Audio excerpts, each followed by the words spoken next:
Hey, folks, good evening, and welcome to another go-around with the Disgruntled Podcast here on the Ops Lens Media Network. Today, we thought we would touch on an interesting twist. If you're not aware, sometime back, the government passed what's called the Pact Act, and what that is it was legislation put into law to take care of veterans who were affected by open-air burn pits in Iraq, Afghanistan, and then supporting areas for that theater. And on this legislation, this law, there was a list of presumptive conditions that if you have these, then it is presumed more likely than not that it is due to your service. And in this particular instance, that means that you were exposed to these open-air burn pits. And so there's a lot of cancers on there, but they have recently come out and released information about some new. I don't know if they listed them as presumptives. I assume that they're going to be. But they're it's pretty interesting because you would think that they already go along with the other presumptive conditions that are on the list. And so we'll go through that so that you're not just left in confusion because it is quite convoluted. But before we get there, of course, we need to bring in our good friend Jason. I believe he's prepared. Hello, sir. How are you? What it is. It is good to see you, my man. Yeah. I would say the same, but then everybody would know I'm a liar. Okay, so burn pits. The government came out and admitted that there are some new issues that veterans who are exposed may run into. Right. These things being asthma, hypertension, and heart disease are like the top two new ones that they've talked about. Some of the others like COPD and things like that are already on there, but multiple forms of cancer. Yeah. Don't you think that these would have been conditions that should have been on the list already? And I think that we've had these conversations. You know, when Pact Act came out and signed into law and then went into effect, we did a lot of talking about it. Oh yeah. Well, I think it's funny if you read a little bit further down. Read the last 6 words. Recently declassified Defense Department data. Oh. So they've known. There's no question about it. I mean, there's a huge shock, right? Like, I think DOD needs to create a new Ron Popeil for the Pact Act and just get him out there like weekly. But wait, there's more. Yeah, the set it and come up with a whole new thing. Like, I'm kind of hoping the tiny pecker problem I have, maybe it was part of the Pact Act or some other thing I can blame on the Pact Act. But in all seriousness, who would have ever thunk, Richard, that respiratory illness would run in line with cardiovascular fitness and issues? I mean, these two things run hand in hand. I mean, it was obvious. Well, you would think so. Right. And I think that you're right. I think that this is going to be just the start of the conditions that there are going to, over time, add to the Pact Act that they're going to find veterans suffering from. And it's interesting. I didn't get as far through the article as you did.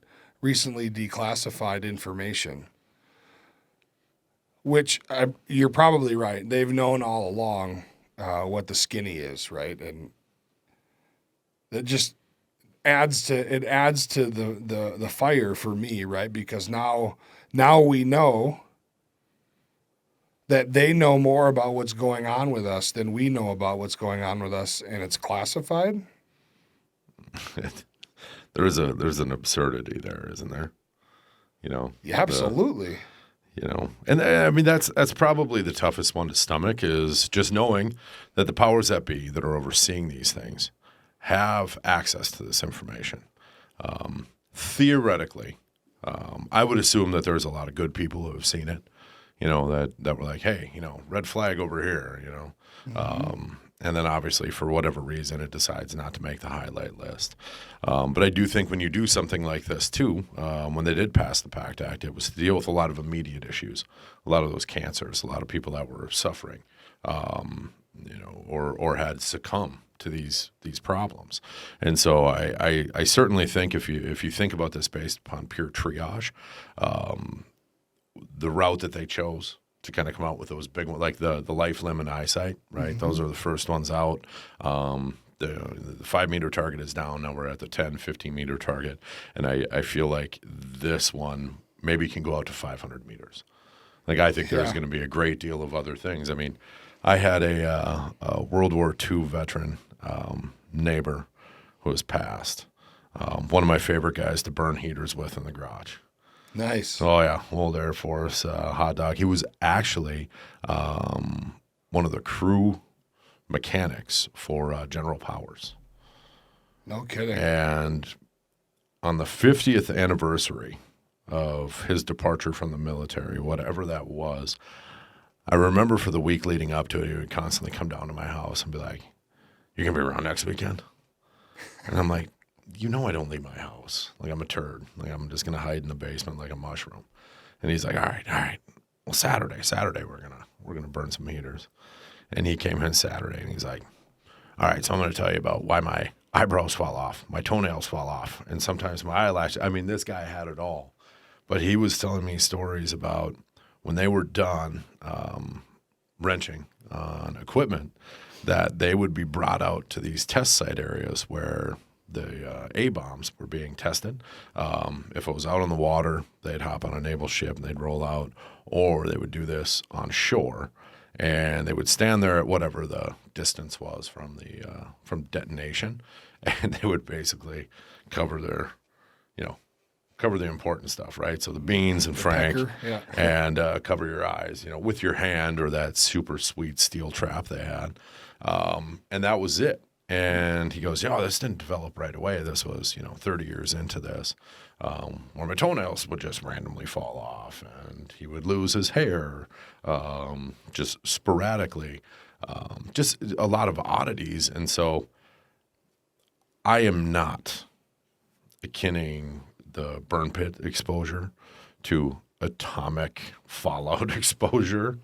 But I am saying that the fuse on these things can be quite long, because I don't think you've ever had a time where you've had a sampling of people with a heavier exposure to heavy metals, which is realistic. I know there's a lot of carcinogens that we burned and everything else, but realistically, when those metals, were being burned inside of all this, that's realistically what I kind of feel is going to be that big one, and it's going to be the root cause for a lot of these other issues.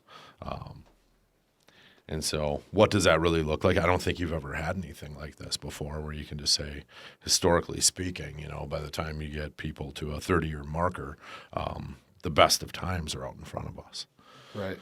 So I don't, I feel like we'll have probably similar experiences and a lot of unfortunate death from this, and a lot of people suffering. And so my hope is that if you are one of those folks, or you feel like you should get your butt in.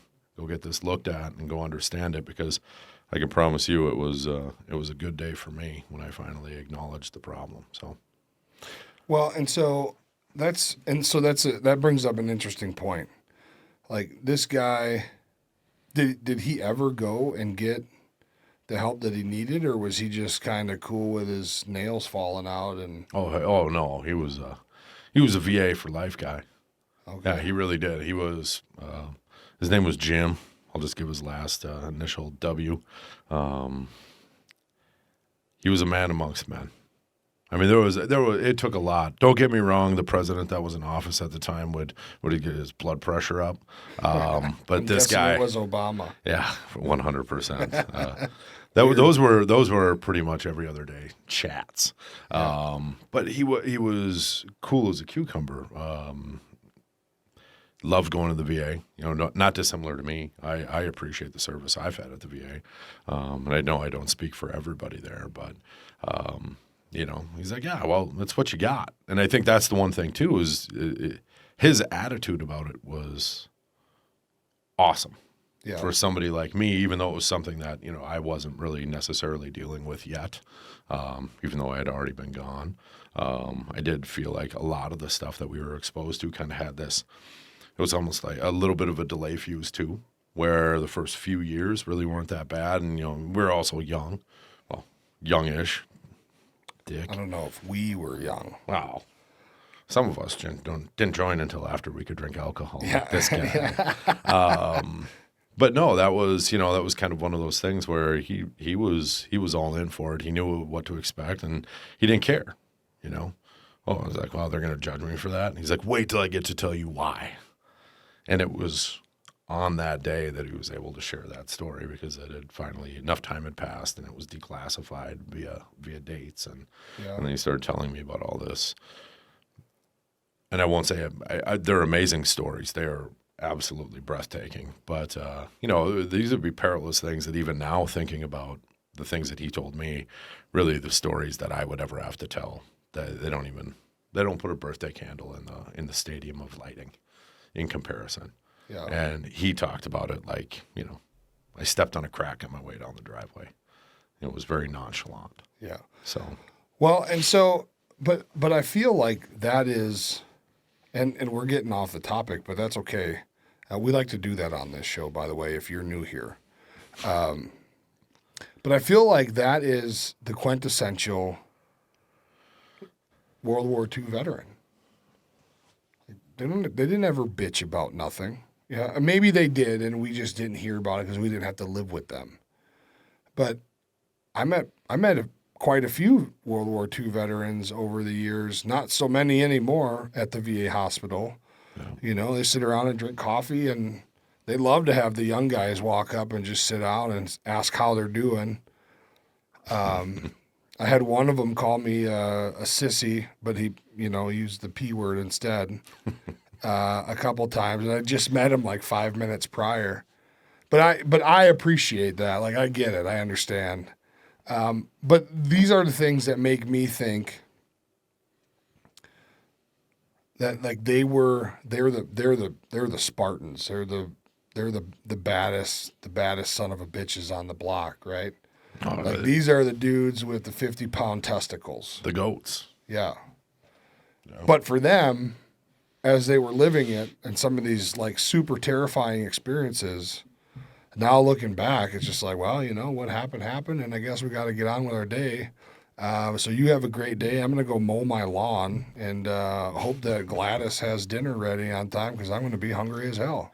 Right. And then we stand. They leave you standing there like, holy shit. Right. I can't even imagine being within 3 clicks of that. 3 clicks of that thing, of that action or that thing happening. And here you are, you went through it, you were there, you were part of it, and now you're worried about the grass and dinner. Well, he got his priorities straight. But for us, and I won't speak for everybody either, but I think for a large number of younger veterans that went through some shit, it's kind of the same thing where you kind of think back about it. And sometimes you're like, well, yeah, it happened, man, and it sucked. And, like the lady I told you that ran up to me in the Lowe's parking lot the other day. Yeah. And she was asking me about my Purple Heart, and she was like, oh, my God, I just can't even imagine. It must have been just horrible. Yeah, well, it was certainly an interesting evening, was my response, Right. But maybe that's just the difference in the way that we see the world versus the civilian population. I don't know. Well, I think there's something about it because, again, what are the voices that you hear? It's the only ones that are talking. And I think for us, they were our grandparents. And it seems like, and I'm sure maybe some of you out there have had a similar experience, but I certainly feel like I talked to my grandparents more than I talked to my parents when I was young.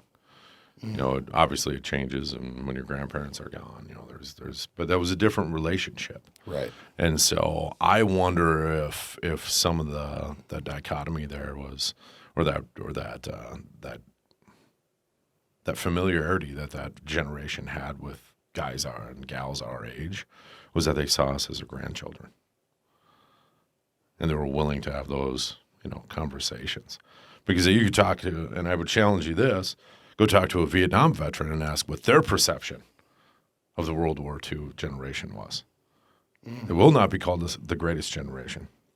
They are the World War II generation were terrible to the Vietnam era veteran in every story that I've been told. Because they called I've them, heard that too, especially the ones that were training Vietnam veterans as they were entering the service. and so I wonder, It was a wiener measuring contest more. It sounded like it was more of a phallus measuring contest than it was a supportive training environment. right? And I wonder if that wasn't it. It was a generational thing, like part of it. I've met many Vietnam veterans who they're not indifferent to us. They're very supportive. They're good, but the conversations that we have with them are not the same. Right, I agree. Right. And so I kind of wonder. I mean, I don't even know why I'm here right now because I still want to talk about more Pact Act. But I think that is interesting, and I don't think a lot of people, that's why if you had somebody that was in the military, like if it was your crazy great uncle, and you didn't serve, I have a feeling the stories that you were told were different than his nephew, Who served? or his kid. Because you have that full generation removal. Yeah. And I know that's, I had a great uncle Elvis, which after Mr. Hand, this is retired. My uncle Emil's service ship will be behind me for the next couple of months. Everybody in my family always told me, he's just a storyteller. He's just a storyteller. Well, after I got out of the military and he and I started hanging out at the end of his life, he was 91 years old. Those crazy stories weren't as crazy. Yeah. Like he would tell these outlandish, crazy stories. None of them were ever about his military service, but they were these bombastic stories. Well, then when he and I had that kinship of service, I heard the same bombastic stories. They kind of had the same tempo and feel. But they were about when he was in the military. And I think he carried that nature of storytelling from his time during World War II into every aspect of his life. But he just knew he wasn't going to share that part with anybody. Not like he held it back, but he just kind of gave you the topical details. Because who's gonna, who can empathize with a story when you're, he was a little guy. Which clearly that's my bloodline, 4'11", 105 pounds of Where'd you get Polish it, heat. I don't know, the mailman. You're a tall guy. Yeah, I don't know. Prenatal vitamins is what my mother says. But Okay. I mean, we've all been stuck in the suck and had terrible experiences. And one of his least favorite things he had to do was cleaning the main guns on the California. And a lot of that was done with cleaning instruments.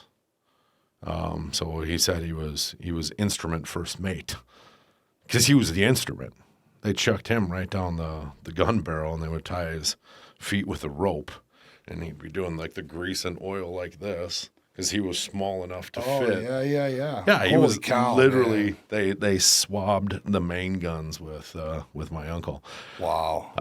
But it was a great story. But how would you ever share that story of like crawling down the barrel of a massive gun on a naval warship?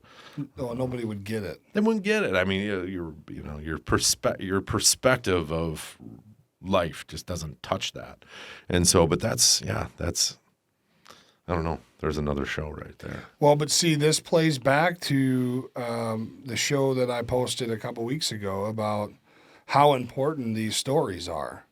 And I don't think that people really understand how much the story of veterans actually shaped or is shaping now still our way of life and our country's history and things that we hold dear.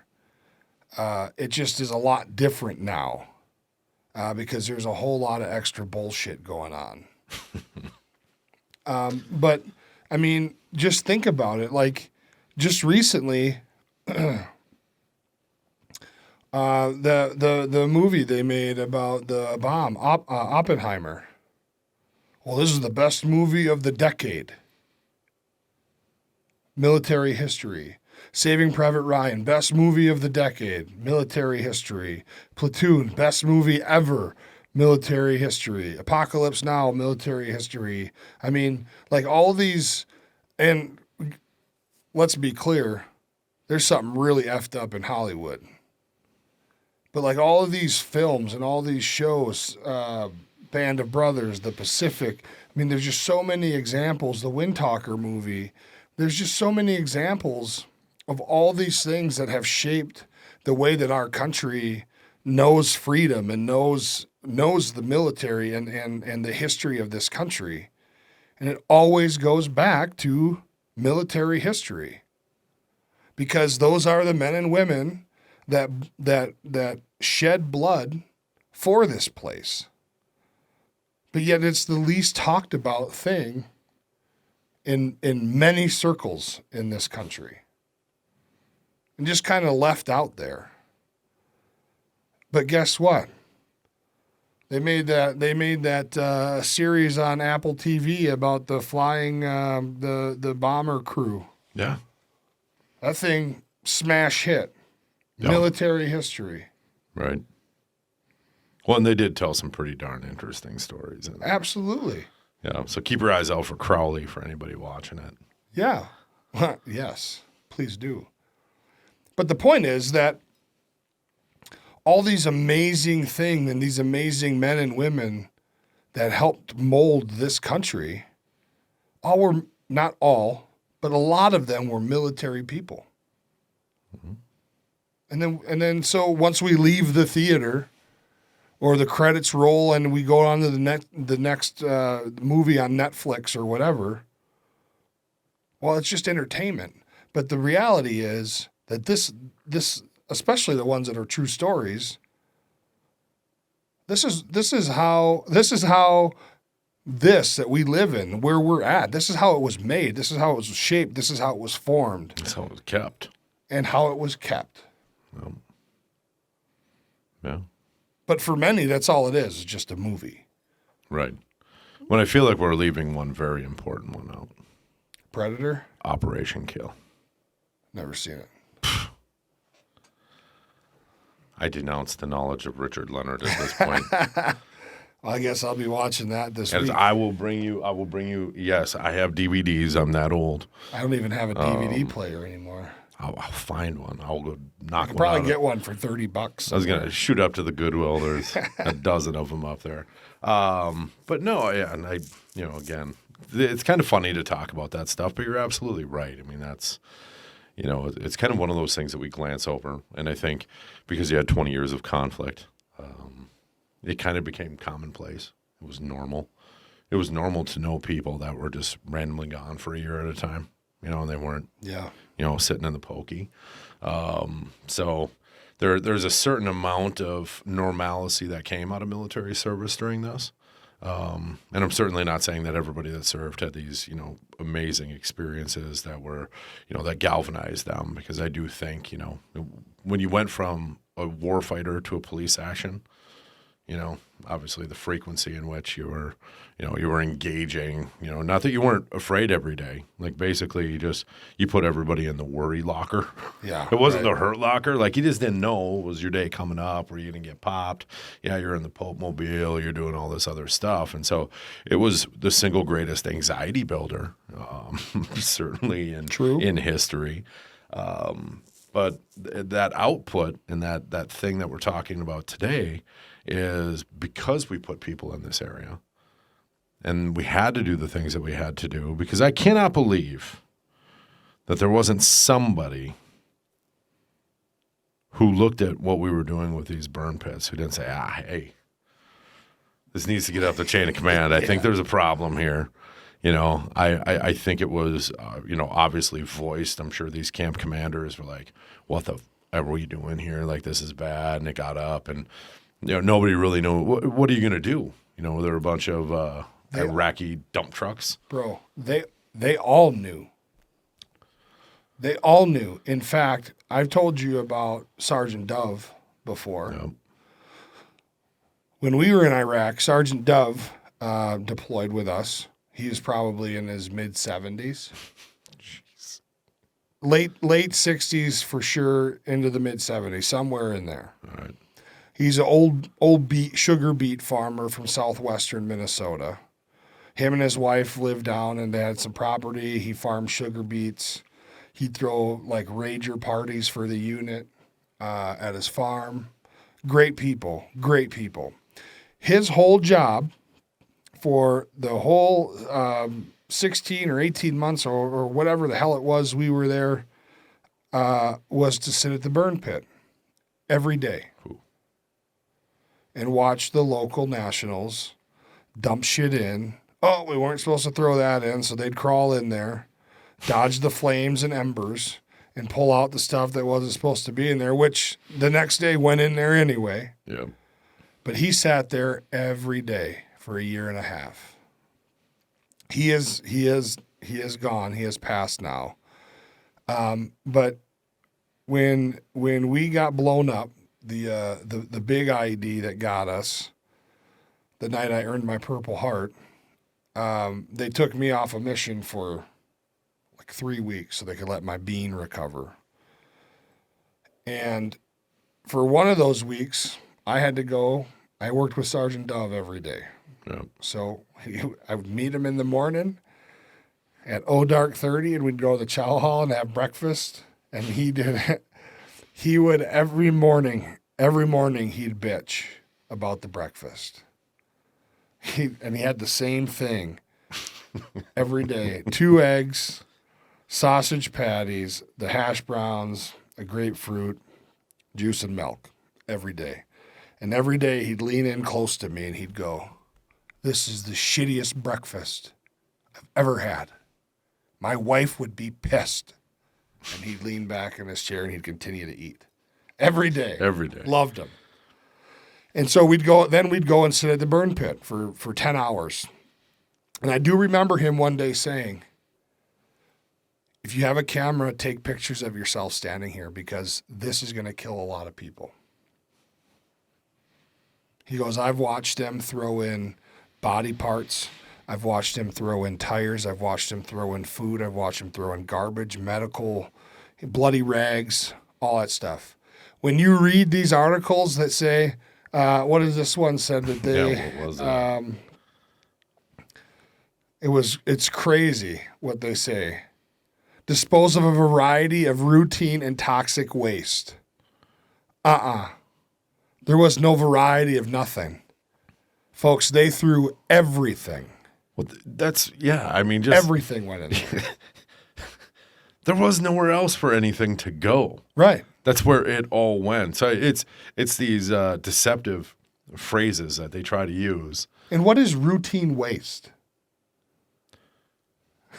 Like, what is that? It's all anything that you didn't keep around, like that wasn't actively in use, was thrown into these pits. Absolutely. That's it. I mean, it doesn't need to go any further than that. And I seen it with my own eyes. The guys from the motor pool would come down and they would throw jugs of oil and transmission fluid. It was all in there. And whatever they kept from draining out of vehicles, it would all go in there.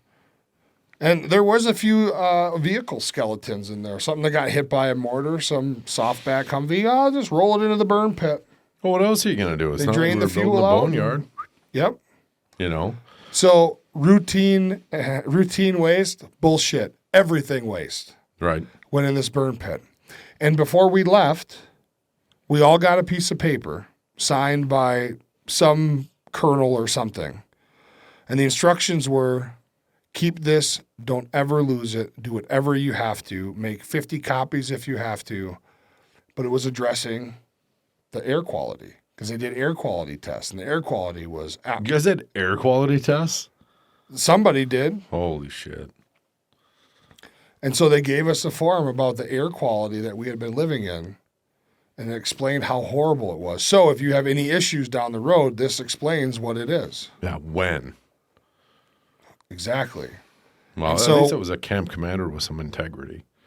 He knew what he was being I don't made think to it do. was a camp commander. I think it was Just some random 06? I think it, yeah. Maybe it was the brigade commander. Who knows? Okay. I don't know who it was. But then we've come to find out. And that's why I've always said, until Pact Act even came up, I always said, burn pits will be our Agent Orange. Yeah. It's going to be what kills a lot of us current day veterans. Right. Well, and that's funny too because, they specifically use words. None of this is by happenstance. Yeah. So the other one that jumps out at me is that researchers saw a small but significant increase in rates of developing respiratory and cardiovascular diseases. Well, how can it be small but significant? It's either one or the other. Maybe it was a small number, but they all had very large increases in the illness. So at the rates of occurrence, the effect to the person was worse? Maybe. Do you think that's what, like not everybody gets it, but when you do, it's going to be a shit show. It's a doozy. Yeah, it's coming. Okay, well, I guess I just thought small but significant increase if you're talking like in data. If you get this, buckle up, buckaroo. That's like saying, it's a light punch, but it's going to darken both your eyes if he hits you in the chin. Right? That's small but significant to me. Yeah, you're going to get punched in the middle of the chest and your eyes, you're going to black out from it. Your eyesight's gone. Yeah. It's small but significant. So we've identified that it's what now? Cardiovascular. Well, it's all these respiratory and then cardiovascular. Cardiovascular and cancers. respiratory illnesses. Yep. Okay, so I'm going to read to you the list of presumptive conditions when Pact Act first came out. Okay. Okay. It's brain cancer, gastrointestinal cancer of any type, glioblastoma, I have no idea what that is, any type of head or brain cancer, kidney cancer, lymphoma of any type, melanoma, neck cancer of any type, pancreatic cancer, reproductive cancer of any kind, respiratory breathing-related cancer of any type, asthma that was diagnosed after service, chronic bronchitis, chronic obstructive pulmonary disease, COPD, chronic rhinitis, chronic sinusitis, constructive bronchiolitis, or obliterative bronchiolitis. I think I could just listen to you read these things. Yeah, the struggle bus. This is horrible. Emphysema. I don't even know what that one is. ILD. You just skipped over one? Yeah, I didn't even know what that is. I can't pronounce it. Anyway, the point is that there's a whole ton of them. And the things that they say are new were listed. Chronic COPD, respiratory of any kind. Well, that's cancers.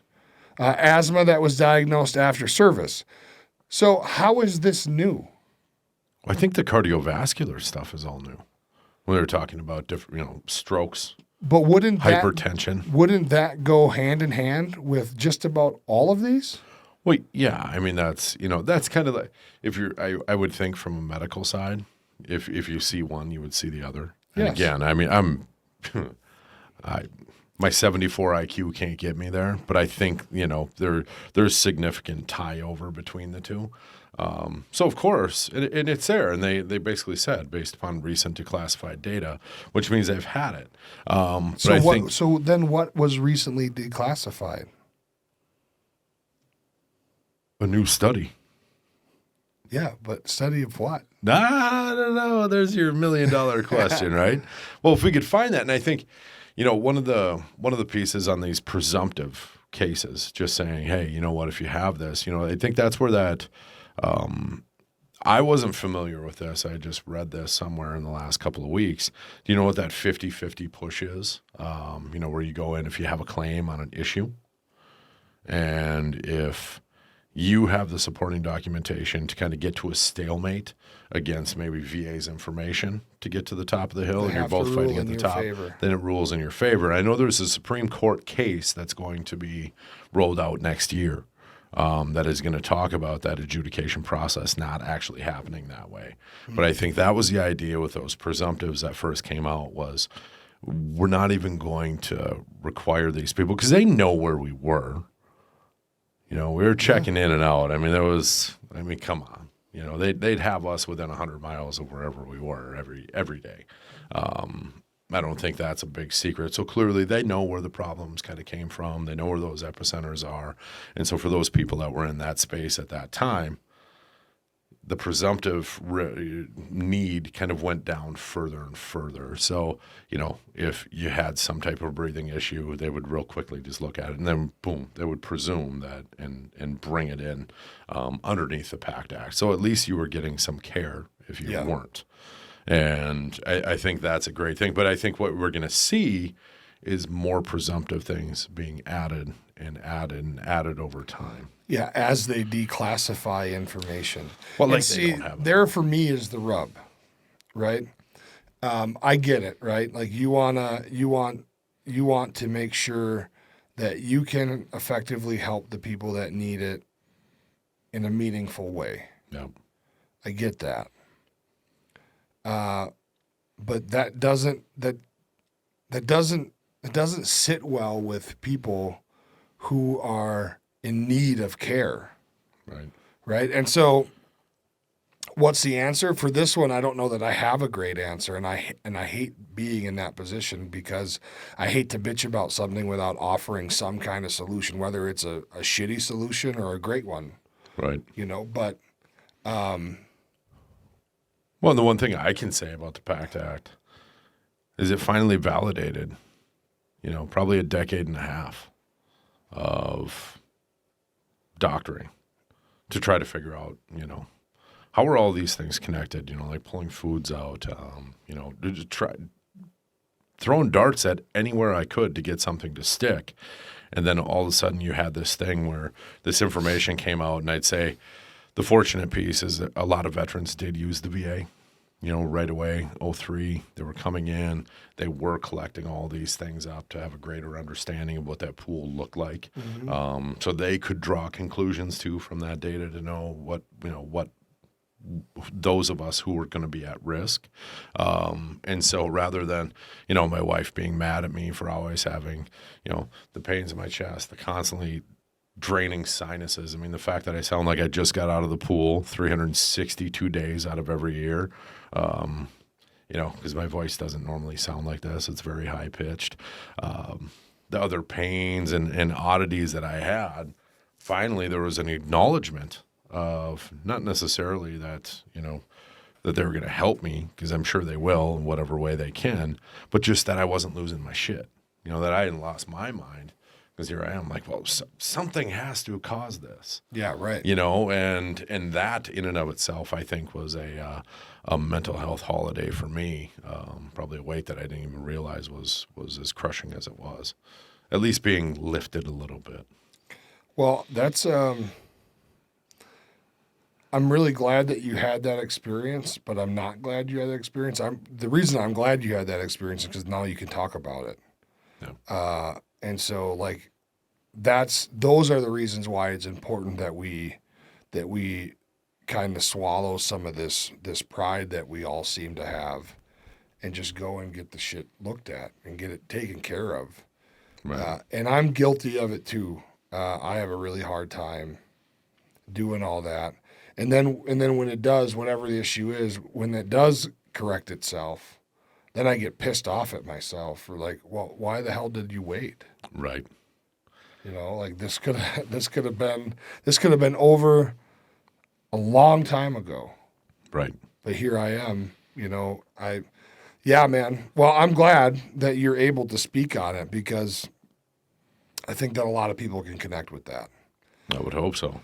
And if you are out there and you haven't been, and you deploy during these times in these places, and you have anything that even resembles it, I'm not looking or saying get out there and, you know, get your claim. but at least get out there, get connected. And even if it's a 0% connection, should this thing get worse and worse, as we all anticipate it will, at least you're going to be in the hopper, because they will have the most advanced treatments for dealing with all these things, because there's going to be some unique complexities with this sheer volume of problems, and they all seem to overlap. It's one thing to treat COPD. I'm assuming there's, similar treatments for asthma and, similar treatments for all these different things. But I think in the real world, the civilian world, it's probably rare to develop 2, 3, 4, 5 of these at the same time. Yeah. You're almost like Mr. Burns on The Simpsons, where he's just so screwed up that he's perfect. Everything's blocking up. It can't get into his body. And so, for those of you who are out there, that may be thinking about it or on the fence, just get out. Just go get it looked at, get through the system, get your name on the list, and prepare yourself, because who wants to be doing that when you're 60 years old and you can't do anything else? Preload the hopper if it's possible. Yeah, I don't disagree with you. And first of all, I want to congratulate you. Really? You floated yourself right into closing thoughts, and you didn't even know you did it. Oh, I absolutely knew I did it because I didn't want to listen to you ask me. 100%. Ladies and gentlemen, he can be taught. Diana, I hope you see this. It just takes some persistence. That's all. Well, thank you, Jason. I appreciate your words. Thanks. Thank you very much. Listen, man, there is, in my opinion,